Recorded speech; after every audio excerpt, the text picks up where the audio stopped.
여러분, 안녕하십니까? 이영재 목사입니다. 올 상반기 화요 성경 공부는 기도를 주제로 계속해서 강의를 이어가고 있습니다. 믿는 분들이라고 한다면 누구나 갖게 되는 마음의 소원이 있습니다. 목사님 같은 경우는 설교를 잘하고 싶다, 하나님의 말씀을 잘 전하고 싶다라는 것이 되겠지만, 일반 성도님들은 그런 생각을 많이 안 하실 것입니다. 그런데 목사님이든 아니면 일반 평시든 간에 정말 잘하고 싶다라고 마음의 소원을 갖게 되는 부분은 바로 이 기도와 관련된 부분이 아닌가 하는 생각을 하게 됩니다. 기도 좀 잘하고 싶다. 어떻게 하면 기도를 정말 잘할 수 있을까? 하나님께서 들으시는 그런 기도를 우리가 할 수 있을까? 많은 분들이 아마 고민하고 또 기도를 잘하고 싶은 그런 마음의 소원을 가지고 살아오지는 않았나 하는 생각을 해보게 됩니다. 그래서 이번 화요 성경 공부도 성경과 또 역사 속에서 성경의 인물들, 그런 인물들은 어떻게 기도를 해왔는가 하는 그 모습을 살펴봄으로써 우리의 기도 생활이 어떻게 이루어져야 되고 또 어떤 사람들을 우리 기도의 모델로 삼아야 되는가 하는 부분들을 살펴보고자 합니다. 흔히 공부에는 왕도가 없다라고 이야기를 합니다. 그런데 기도도 마찬가지입니다. 기도에 관한 책을 아무리 많이 읽어도 또 기도에 관한 세미나를 또 이런 강의들을 아무리 많이 들어도 기도하지 않으면 아무런 소용이 없는 것이죠. 공부에 대해서 공부를 아무리 많이 하면 뭐 하겠습니까? 직접 공부하지 않으면 공부를 어떻게 하는 것이 효과적이고 어떻게 하면 공부가 더 능률이 오르고 그런 내용들은 아무런 소용이 없는 것이죠. 정말 공부를 해야 그 내용들이 소용이 있는 것 아니겠습니까? 그런데 기도도 마찬가지입니다. 기도도 하는 것이 제일 중요합니다. 오늘 우리가 살펴볼 기도의 내용은 왕들의 기도입니다. 이스라엘의 왕들은 어떤 기도를 했는지, 이스라엘의 여러 왕들이 있지만 그 중에서도 대표적인 왕 다윗과 솔로몬을 통해서 우리가 좀 기도가 무엇인지를 살펴보고자 합니다. 먼저 우리가 다윗의 기도에 대해서 살펴보고자 하는데요. 사실 성경에는 다윗의 기도가 참 많이 등장을 합니다. 그 중에서 다윗은 시편에 많은 기도문을 쓰고 있는데요. 그의 기도 전부를 다룰 수는 없고 특별한 어떠한 그 몇 가지를 우리가 살펴보고자 합니다. 시편을 중심으로 기도를 살펴볼 텐데요. 다윗의 기도는 크게 두 가지 관점에서 보고자 합니다. 먼저는 장소입니다. 기도의 장소죠. 다윗이 기도할 때 여러분 어디서 어떤 장소에서 기도를 했을까요?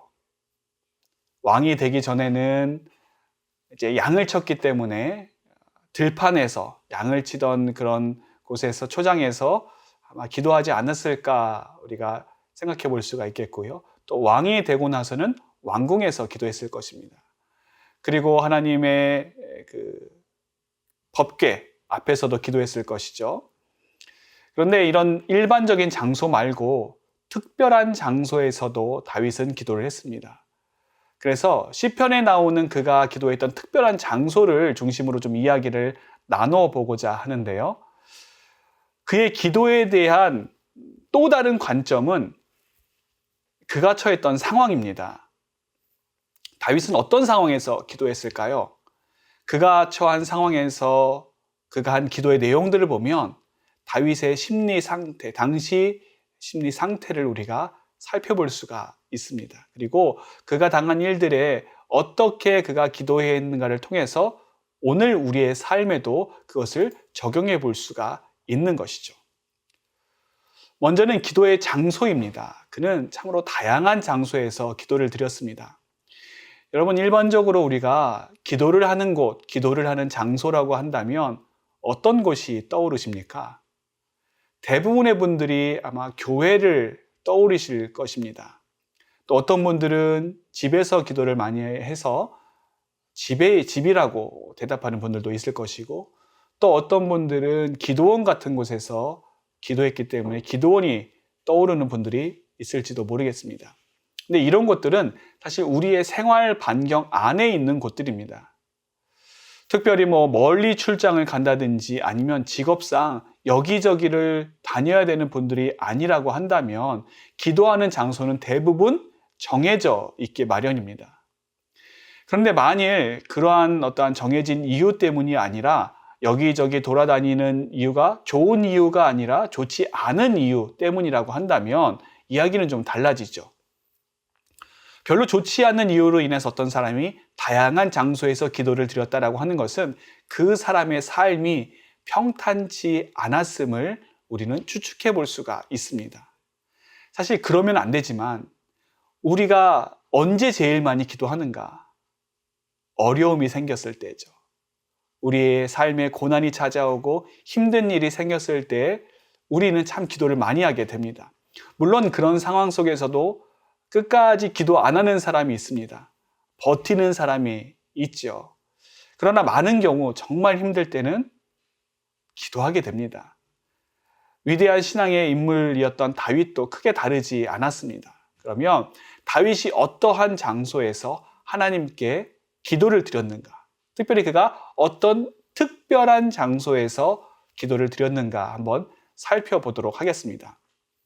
시편의 이 표지를 보면 다윗이 기도했던 그런 기도의 내용뿐만이 아니라 그 기도가 어디에서 이루어졌는지에 대한 정보가 담겨져 있습니다. 첫 번째는 광야입니다. 시편 63편에 보시면 유다 광야에 있을 때에 라고 하는 표제가 붙어 있어요. 화면에 보시는 사진이 광야입니다. 광야. 광야는 아무도 없는 장소이죠. 광야는 사람이 살 수 없는 장소입니다. 광야에 뭐가 없습니까? 사람이 없죠. 사람이 없습니다. 사람이 왜 없겠습니까? 당연하죠. 사람이 살 수 있는 환경이 아니기 때문에 광야에는 사람이 없습니다. 그럼 거기에 뭐가 살고 있을까요? 하나님께서 만드신 대자연만 거기에 있을 뿐입니다. 두 번째, 이 광야에는 먹을 음식이 없습니다. 특별히 생존에 가장 필수라고 이야기할 수 있는 물이 없죠. 때문에 광야에서의 물은 금보다 귀한 가치를 가지고 있습니다. 바로 그런 광야에서 다윗은 자신이 있는 이 광야라고 하는 장소의 특성과 거기서 자신이 드리는 기도를 아주 잘 접목시키는 그런 모습을 볼 수가 있습니다. 같이 연결해서 하나님께 기도드리는 그런 내용을 볼 수가 있는데요. 시편 63편 1절 말씀입니다. 하나님이여 주는 나의 하나님이시라. 내가 간절히 주를 찾되 물이 없어 마르고 황폐한 땅에서 내 영혼이 주를 갈망하며 내 육체가 주를 앙모하나이다. 또 5절에 보시면 골수와 기름진 것을 먹음같이 나의 영혼이 만족할 것이라. 여러분 지금 광야에 있을 때에 이 맛난 음식, 기름진 고기가 얼마나 생각이 나겠습니까? 또 마실 물이 얼마나 간절해지겠습니까? 그러한 육체의 절실함을 하나님에 대한 간절한 마음과 비유해서 지금 다윗은 여기서 기도하고 있는 것이죠. 아까도 말씀드렸다시피 광야라고 하는 것은 사람이 살 수 없는 곳입니다. 특별히 사람 혼자서는 살 수가 없는 곳이죠. 그곳에서는 자연만 만날 수 있습니다. 때문에 광야는 역설적이게도 하나님을 만날 수 있는 가장 좋은 장소가 되기도 합니다. 왜냐하면 거기는 사람이 없어요. 또 다른 의지할 것이라든지 보거나 즐길 거리가 없습니다. 하나님만 의지하지 않으면 살 수 없는 곳이 광야이기 때문에 다른 데에 시선을 뺏기지 않고 오직 하나님만 바라볼 수 있는 그런 환경이 조성되게 되는 것이죠. 그래서 이스라엘의 많은 사람들은 역사적으로도 그렇고 성경에서도 그렇고 하나님을 만나기 위해서 광야로 나갔습니다. 이 광야 말고 또 다른 이 다윗이 기도했던 특수한 장소가 있습니다. 지금 보시는 이 화면은 동굴이죠, 동굴. 다윗이 굴에 있을 때에 시편 142편에 보면 다윗이 굴에 있을 때에 지은 노래라고 되어 있습니다. 여러분, 굴은 어떤 장소입니까? 굴은 피하는 장소죠. 동서고금을 막론하고 이 굴이라고 하는 것은 거기서 뭐 편안한 잠자리, 또 거기서 뭐 어떤 안락을 누리는 그런 장소가 아니라 누군가로부터 쫓김을 당할 때, 특별히 옛날 사람들은 동굴로 숨어들곤 했었습니다. 우리나라도 뭐 임진왜란 때라든지 아니면 흉년이 들었는데 나라에서 세금을 아주 강하게 부과할 때는 그것을 피해서 동굴에, 숲속이나 동굴에 숨기도 했었죠. 근데 이 굴이라고 하는 것은 지내기가 매우 불편한 장소입니다. 우선 빛이 없죠. 잘 보이지 않습니다. 또한 이 습기 때문에 사람이 축축 처지게 만든 곳이 바로 이 동굴입니다. 지금 사진에 나오는 동굴이 엔게디라고 하는 동굴인데요. 그 다윗이 사울 왕의 그런 추적을 피해서 여기저기 도망 다니다가 이 엔게디라고 하는 동굴에서도 잠시 머문 적이 있습니다. 이런 동굴은 하지만 광야와 마찬가지로 어느 곳보다도 사실 기도하기에 적합한 곳이라고 할 수 있습니다. 그래서 때로는 굴에서 드린 기도가 최고의 기도가 되기도 합니다. 왜냐하면 사실 그만큼 간절하기 때문인 것이죠. 뭐 간절한 것이 기도가 이루어지는데 효과적이다, 이렇게 이야기할 수는 없습니다. 다른 종교는 그렇게 이야기하죠. 기도하는 사람의 간절함이 지극정성의 요소와 함께 아주 중요한 부분이 됩니다. 그래서 지성이면 감천이다, 뭐 이런 말도 있지 않습니까? 열심히 또 간절히 기도하면 그 기도는 응답된다, 이렇게 이야기하지만 우리 기독교는 다릅니다. 우리 기독교의 간절함은 좀 다른 차원이에요. 기독교의 기도에 있어서 간절함은 어떠한 자신의 그 소원을 성취하고 바람을 이루기 위한 효과적인 요소가 아니라, 기독교의 간절함은 자신을 하나님께 향하게 하고 또 하나님을 바라보고 의지하는 원천으로 작용되게 됩니다. 시편 142편 1절을 보시면 이렇게 다윗은 고백을 합니다. 내가 소리내어 여호와께 부르짖으며 소리내어 여호와께 간구하는도다. 지금 다윗이 하나님께 나아가는데 어떻게 나아갑니까? 소리내어, 그리고 간구하는도다. 또한 부르짖어, 이렇게 나아가고 있습니다. 여러분, 엄마를 찾는 젖먹이 아이의 부르짖음을 보신 적이 있으십니까? 아주 간절하게 엄마를 찾죠. 얼마나 간절하게 아이가 엄마를 찾고 부르짖습니까? 뭐 입안에 목젖이 파르르 떨릴 만큼 땀을 뻘뻘 흘려가면서 아이들은 엄마를 찾죠. 그 안에서 무엇을 찾을 수 있느냐면 엄마를 향한 간절함을 찾을 수가 있습니다. 그런데 이 엄마를 찾는 아이의 간절함보다 더 간절한 게 있습니다. 그것이 뭘까요? 바로 아이를 찾는 엄마의 간절함입니다. 예전에 제가 제 아이가 어렸을 때 마트에 함께 간 적이 있습니다. 근데 아이가 없어진 거예요. 방금 전까지만 해도 눈앞에 있었는데 아이가 없어졌어요. 그래서 뭐 마트 안에 있겠지, 그러니까 가면 어딜 가겠어 하고 뭐 이렇게 불안한 마음 없이 찾아다니는데 아이가 없는 겁니다. 그러니까 점점 이제 마음이 조마조마해지고 불안해지기 시작합니다. 한참 찾다가 못 찾아서 어쩔 수 없이 이 마트 직원의 도움을 받아서 찾아다녔는데 알고 보니까 저 이 사각지대에 이제 아빠랑 장난친다고 얘가 숨어 있었던 거예요. 물론 다행히 이제 찾기는 했지만 그때의 그 아이를 향했던 간절함, 그 마음이 쿵쾅쿵쾅 거리고 불안했던 그때 그 느낌들, 그것들을 아직까지도 제가 기억을 하게 됩니다.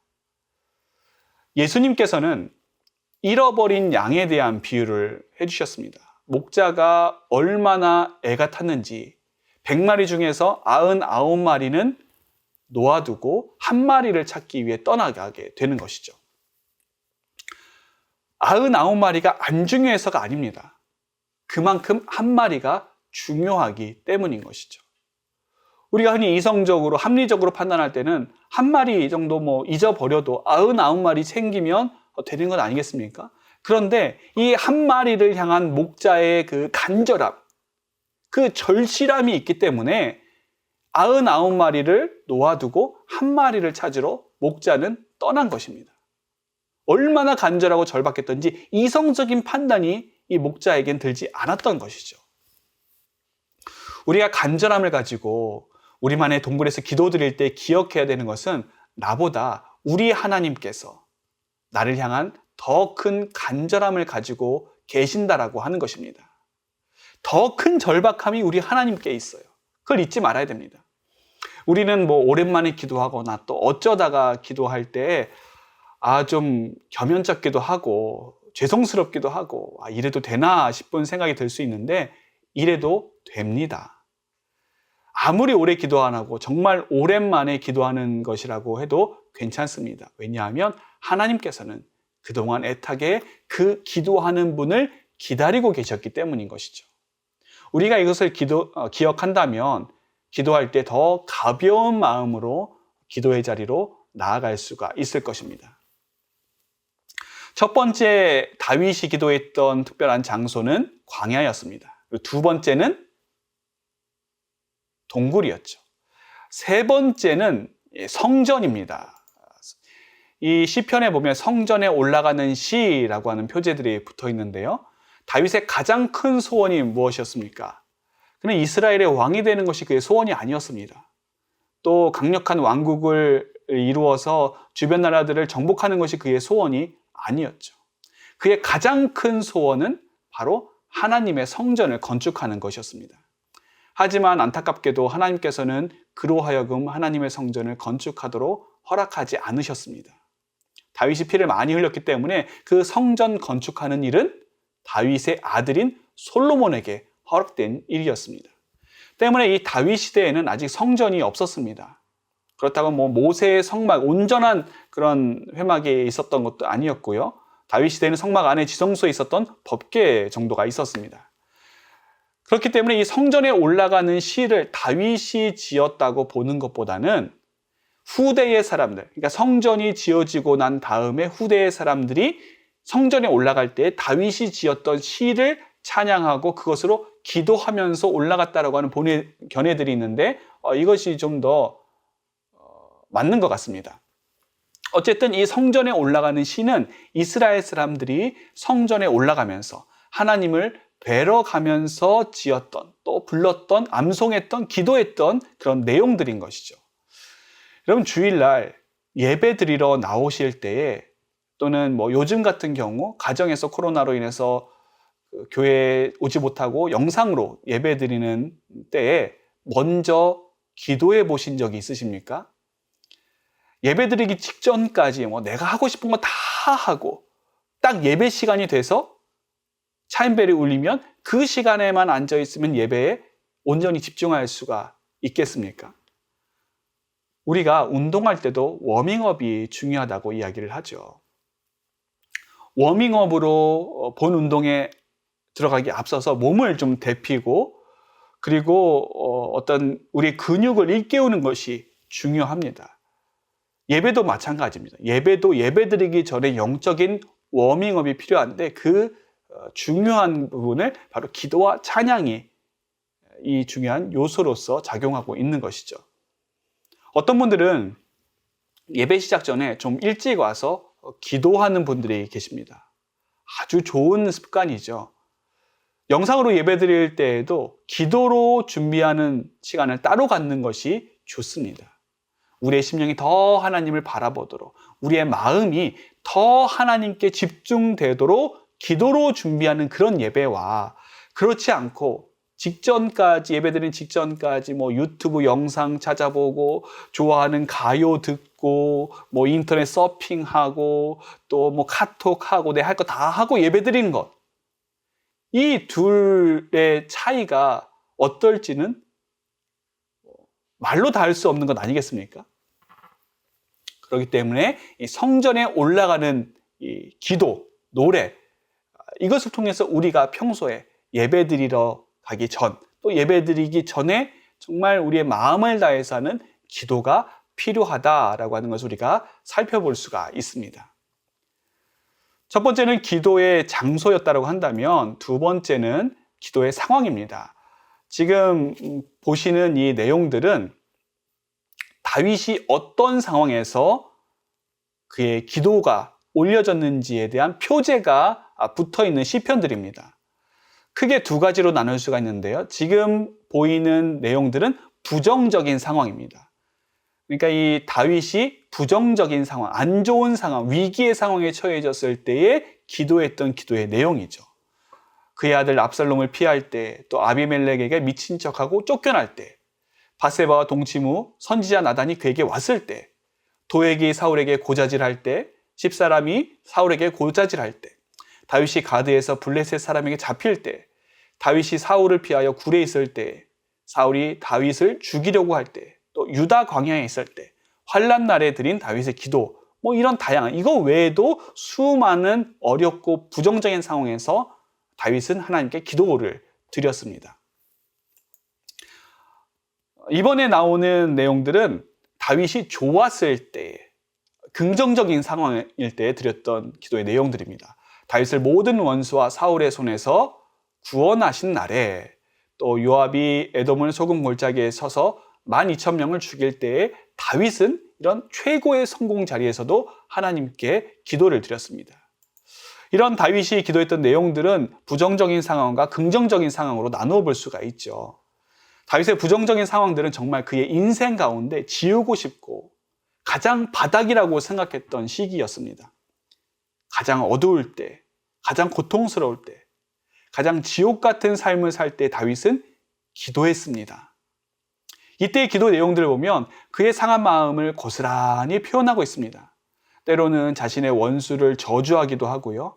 또 하나님께서 정말 잔인하게 복수해 주시기를 바라는 기도가 다윗의 입에서 나오기도 했습니다. 그래서 이걸 보면 정말 다윗이 이런 기도를 했을까 싶은 것들이 있는데요. 그 중에 하나가 시편 109편의 내용입니다. 8절부터 우리가 좀 13절까지 살펴보겠는데요. 8절입니다. 그의 연수를 짧게 하시며, 여기서 말하는 그라고 하는 것은 이제 다윗의 원수, 대적들이겠지요. 그의 연수를 짧게 하시며, 쉽게 말해서 그의 목숨을 좀 빨리 가져가 달라, 이런 이야기를 하는 것이죠. 또 그의 직분을 타인이 빼앗게 하시며, 그의 사업이라든지 또 그 회사에서 어떤 퇴출당하도록 그런 지금 기도를 하고 있는 겁니다. 9절과 10절은 좀 더 잔인하다고 볼 수가 있죠.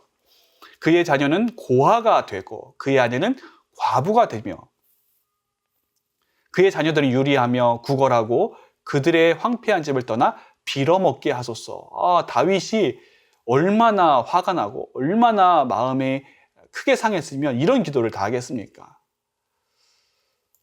11절입니다. 고리대금하는 자가 그의 소유를 다 빼앗게 하시며, 그가 수고한 것을 낯선 사람이 탈취하게 하시며, 그에게 인애를 베풀 자가 없게 하시며, 그의 고아에게 은혜를 베풀 자도 없게 하시며, 그의 자손이 끊어지게 하시며, 후대에 그들의 이름이 지워지게 하소서. 다윗이 정말 지금 이 나를 괴롭히고 나를 핍박하는 이 대적들뿐만이 아니라 그들의 가문까지도 멸하게 해달라고 아주 뒤끝이 장렬하는 그런 끝판왕, 뒤끝의 끝판왕의 모습을 이제 보여주고 있습니다. 그런데 여기서 중요한 것은 무엇이냐? 다윗이 자신의 감정을 하나님 앞에서 솔직하게 드러냈다라고 하는 것입니다. 기도는 자신의 감정을 숨기는 것이 아니라 자신의 감정을 그대로, 있는 그대로 하나님께 드리는 것이 중요합니다. 좋은 감정, 긍정적인 감정뿐만이 아니라 부정적이고 또 때로는 안 좋고 나쁜 감정까지도 하나님 앞에 내어놓을 수 있는 것이 기도라고 하는 것이죠. 다윗이 이러한 여러 상황들에서 기도한 것을 보면 우리는 이 기도를 어떠한 상황에서 해야 되는가를 깨달을 수가 있습니다. 여러분, 우리가 기도를 어떤 상황에서 해야 될까요? 기도는 어떠한 상황에서든지 하는 것입니다. 기도를 할 수 있는, 또 기도를 해야 되는 특별한 상황이 있는 것이 아니라 어떠한 상황에서도 우리는 기도해야 되는 것이죠.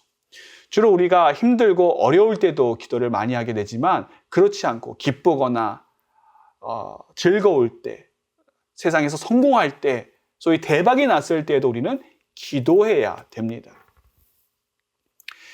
이것으로 다윗의 기도를 우리가 한번 살펴봤고요. 그리고 다음으로는 솔로몬의 기도를 좀 살펴보고자 합니다. 솔로몬의 기도는 크게 두 가지의 특징을 가지고 있는 기도들이 있는데요. 하나는 1000번제의 기도입니다.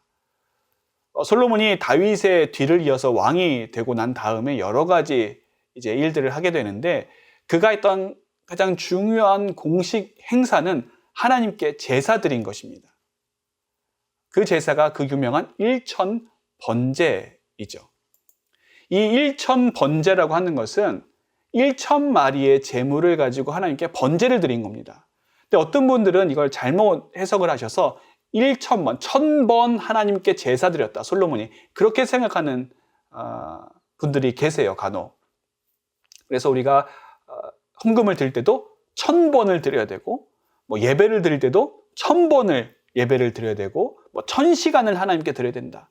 근데 그 솔로몬이 드렸던 1000번제는 그런 1000번의 내용이 아니라 1000번제입니다. 번제. 1000마리의 희생 제물을 번제로 드린 거예요. 그러니까 한 번에 드린 거죠.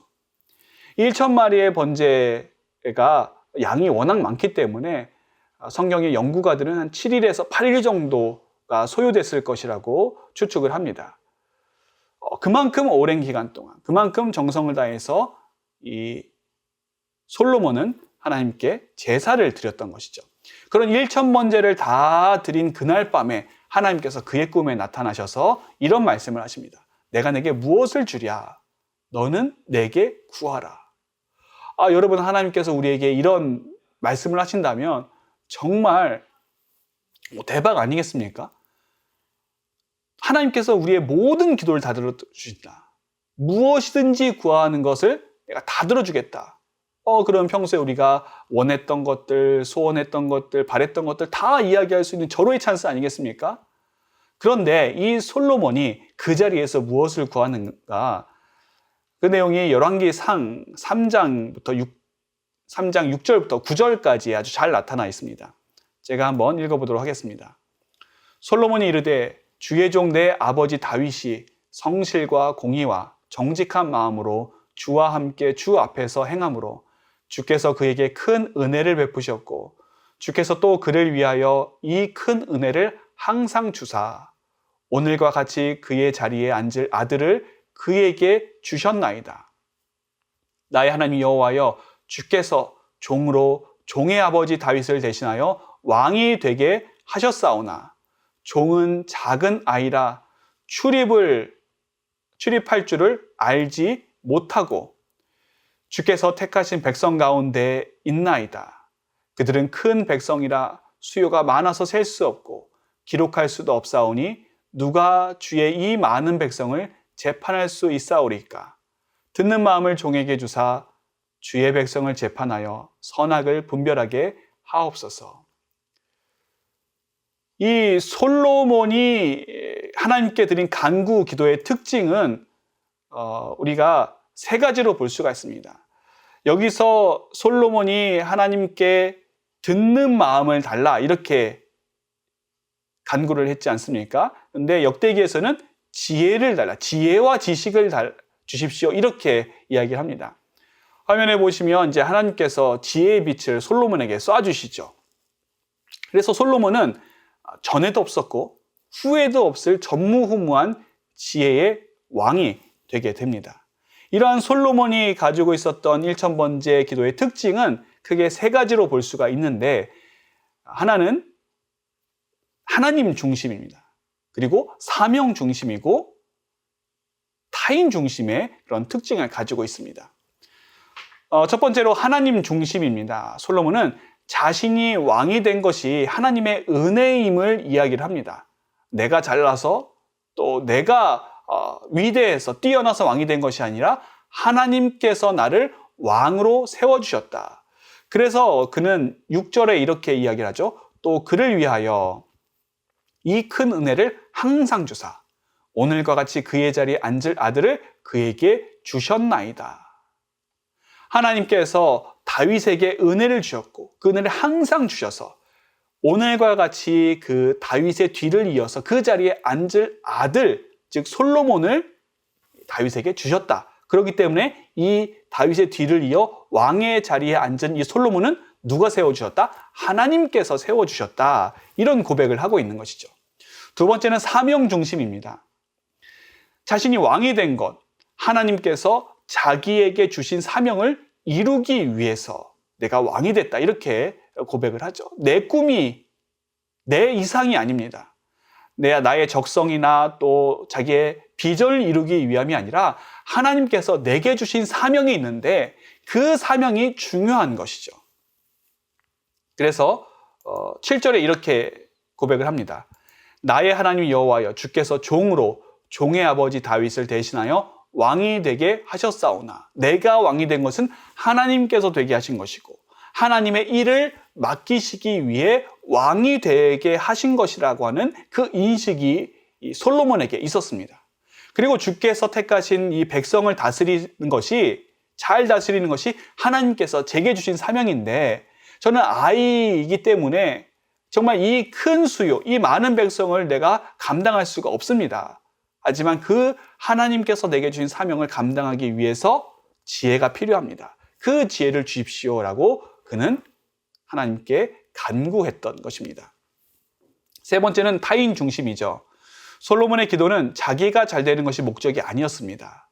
그의 기도는 하나님 중심이었고 사명 중심이었으며 동시에 타인을 위한 기도였습니다. 솔로몬이 지혜를 구한 이유는 자기가 높아지고 그 지혜로 어떤 부와 명예를 얻기 위함이 아니라 하나님의 백성들을 잘 살게 하는 것이 그의 목적이었습니다. 그가 하나님이 주신 지혜로 유명했던 판결을 하게 되죠. 아이에 대한 판결입니다. 엄마가 둘이 있는데 서로 이 아이가 자기가 낳은 아이라고 주장을 하는 겁니다. 정말 요즘 같아도 어떤 엄마의 손을 들어줘야 될지 우리가 쉽게 판단할 수 없는 그런 상황이었는데 솔로몬은 하나님이 주신 지혜로 정확하게 너무나도 쉽고 간단하게 누가 진짜 엄마인지를 분간해내게 되는 것이죠. 이 재판으로 인해서 솔로몬의 지혜가 널리 알려지게 됐지만 가장 크게 혜택을 받은 사람이 누구겠습니까? 죽다 살아난 이 아이 아니겠습니까? 또한 이 아이, 자신의 아이를 되찾은 엄마가 아주 큰 혜택을 받았죠. 솔로몬은 자기가 잘 되기 위함이 아니라 하나님의 백성들, 하나님께서 내게 맡겨주신 그 이스라엘 백성들이 잘 살게끔 하나님께서 내게 주신 이 사명을 내가 잘 감당하기 위해서 그는 기도했던 것이죠. 이렇게 하나님 중심적이고 사명 중심적이며 타인 중심적인 기도가 솔로몬의 1000번째 기도에서 볼 수 있는 특징이라고 할 수가 있습니다. 다음으로는 성전 건축 기도입니다. 솔로몬은 아버지 다윗의 유지를 이어받아서 7년 동안 성전을 건축하게 됩니다. 솔로몬은 자신이 건축한 성전이 하나님께서 임재하시는 장소가 되기를 원했습니다. 그리고 그곳이 살아계신 하나님의 역사하심을 경험하는 장소가 되기를 원하는 마음으로 성전 봉헌식에서 소위 백성들 앞에서 대표 기도를 하게 됩니다. 열왕기상에 나오는 솔로몬의 기도에서 자주 반복되는 표현이 있습니다. 그 표현이 무엇이냐면 주는 하늘에서 그들의 기도와 간구를 들으시고 그들의 일을 돌아보시옵소서. 약간의 표현만 다를 뿐 이 비슷한 내용이 계속해서 반복되는 것을 볼 수가 있습니다. 이것을 통해 우리가 볼 수 있는 솔로몬 기도의 특징은 먼저 하나님께서 우리의 기도, 그들의 기도를 들으신다라고 하는 것입니다. 그들의 간구를 들으신다라고 하는 것이죠. 솔로몬에게는 이러한 믿음이 있었습니다. 하나님께서 들으신다. 하나님께서 백성의 소리를 들으신다라고 하는 것은 이스라엘 백성들이 오랜 기간 동안 가지고 있었던 믿음이었습니다. 그래서 하나님께서 애굽의 노예로 신음하던 그 이스라엘 백성들을 출애굽시키실 때 그들의 부르짖는 소리를 들으셨다, 이렇게 기록하고 있어요. 사사기에서도 이스라엘 백성들이 하나님의 뜻대로 살지 않고 이방 우상을 섬기다가 하나님께서 이방 민족을 보내셔서 징계를 하지 않습니까? 그때에 이스라엘 백성들이 뉘우치면서 하나님께 부르짖는 그 소리를 여호와 하나님께서 들으셨다라고 하는 그런 기록들을 볼 수가 있습니다. 그럼 우리가 이 솔로몬의 건축 기도를 통해서 반드시 기억해야 되는 것은 하나님께서 우리의 기도와 우리의 간구를 들으신다라고 하는 것입니다. 여러분, 다시 말씀드립니다. 여러분이 하나님의 백성이고 하나님의 자녀라고 한다면 하나님께서는 반드시 여러분의 기도를 들으십니다. 한 번 들으실 뿐만이 아니라 듣고 또 들으십니다. 그러므로 우리가 기도할 때 하나님께서 내가 기도하는 것을 들으실까? 안 들으실까? 이런 염려할 필요가 없는 것은 우리가 그런 걱정을 하든지 말든지 간에 하나님께서는 우리의 기도를 들으신다는 것입니다. 또 하나 솔로몬의 기도에서 볼 수 있는 특징은 그 백성의 기도와 간구를 들으시는 하나님께서 그들의 일을 돌아보신다라고 하는 것에 믿음이 있었습니다. 그래서 이 성전 건축 기도를 할 때 솔로몬이 가지고 있었던 믿음 크게 두 가지입니다. 하나님께서 들으신다라고 하는 건 하나님께서 돌아보신다라고 하는 것이죠. 우리의 기도를 들으시는 하나님께서는 우리의 기도와 간구를 들으실 뿐만이 아니라 우리를 돌보아 주십니다. 이렇게 솔로몬이 하나님께 기도를 하자 열왕기상 9장 2절에 보면 하나님께서 다시 솔로몬에게 나타나셨다고 이야기를 하고 있습니다. 9장 2절 말씀 제가 읽어보겠습니다. 여호와께서 전에 기브온에서 나타나신 것과 같이 다시 솔로몬에게 나타나사.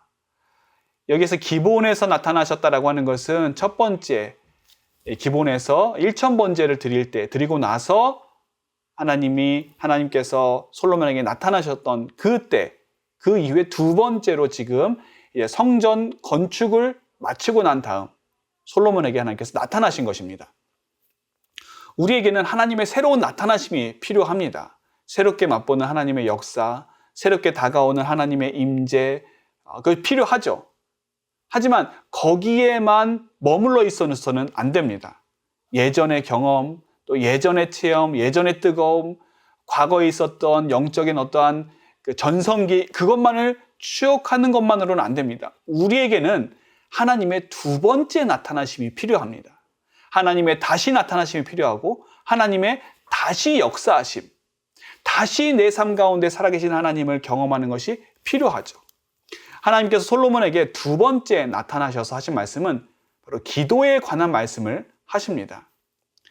이 다음 구절인 열왕기상 9장 3절 말씀을 보시면 하나님께서 이렇게 말씀을 하십니다. 내 기도와 내가 내 앞에서 간구한 바를 내가 들었은즉. 하나님께서 어떻게 하셨다고요? 들으셨다라고 말씀하고 있습니다. 솔로몬이 믿었던 바, 하나님께서는 우리의 기도와 간구를 들으신다라고 하는 그것과 지금 하나님께서 응답하신 바와 다르지가 않습니다. 여러분, 여기서 우리가 살펴봐야 될 부분은 내 앞에서라고 하는 말씀입니다. 노란색으로 강조를 해둔 이 말씀인데요. 솔로몬은 완공된 성전을 놓고서 백성들 앞에서 기도했습니다. 그런데 하나님께서는 솔로몬이 누구 앞에서 기도했다고 말씀하시냐면 내 앞에서, 하나님 앞에서 기도했다라고 말씀을 하십니다. 솔로몬의 중심이, 솔로몬의 마음이 하나님 앞에서 기도한 것이기 때문에 그런 것이죠. 우리가 기도해야 하는 곳은 사람 앞이 아니라 하나님 앞임을 우리는 잊어서는 안 됩니다. 때문에 우리가 기도하는 기도실은 어떤 기도로 응답받은 결과나 능력을 자랑하고 과시하는 곳이 아니라 철저히 하나님 앞에서 겸손하고 낮아지는 모습이 우리에게 있어야 되는 것이죠. 혹시 아직까지 제대로 기도해 본 적이 없다라고 하는 분이 계시다고 한다면 가까이서 들을 준비를 하고 계시는 우리 하나님께 구하는 것이 필요합니다. 말이 전부가 아닙니다. 목사님, 제가 뭐라고 기도해야 될지 모르겠습니다. 할 말이 없으면 그냥 그 자리에 머물러 있거나 또는 그냥 바라보는 것만도 충분합니다. 우리가 뭐라고 기도해야 될지 모를 때에도 우리 안에 계신 성령께서는 어떻게 하신다고 말씀하십니까? 말할 수 없는 탄식으로 우리를 위해서 기도해 주신다, 이렇게 말씀하고 있습니다. 뭐라고 말하는 것이 중요한 것이 아니라 일단 우리의 마음을 열고 그분께 나아가는 것이 기도의 핵심 포인트입니다. 지금까지 우리는 다윗의 기도와 솔로몬의 기도를 살펴보았습니다. 다윗의 기도와 솔로몬의 기도가 가지고 있는 공통적인 면이 있죠. 그것은 그들의 기도가 어느 한 장소에서만 드리거나 또는 경건한 예배를 위한 예배용 기도가 아니라 그들의 모든 생애 가운데 녹아져 있는, 자신들의 삶이 녹아져 있는 기도였다라고 하는 것입니다. 그러므로 기도란 말로만, 입술로만 또는 생각으로만 하는 것이 아니라 우리의 삶 전체로 드리는 것이 중요합니다. 이 시대의 선지자라고 할 수 있는 A.W. 토저 목사님은 기도에 대해서 이렇게 이야기를 했습니다. 가장 좋은 기도는 그 사람의 삶 전체로 드리는 것이다. 가장 좋은 기도는 말로만 하거나 또는 생각으로만 하거나 어떤 부분적으로 드리는 것이 아니라 그 사람의 삶 전체로 드리는 것이다. 오늘 우리가 하나님께 드릴 수 있는 가장 좋은 기도는 나의 삶, 또 내 삶 가운데서 나의 인생 전부를 하나님께 드리는 기도입니다. 그런 기도를 이 한 주간 드릴 수 있는 우리 예수 소망의 모든 성도들 되시길 바랍니다. 이것으로 화요 성경 공부를 마치겠습니다. 한 주간도 주님의 풍성한 은혜 주신 가운데 거하시는 우리 모두가 되기를 바랍니다. 감사합니다.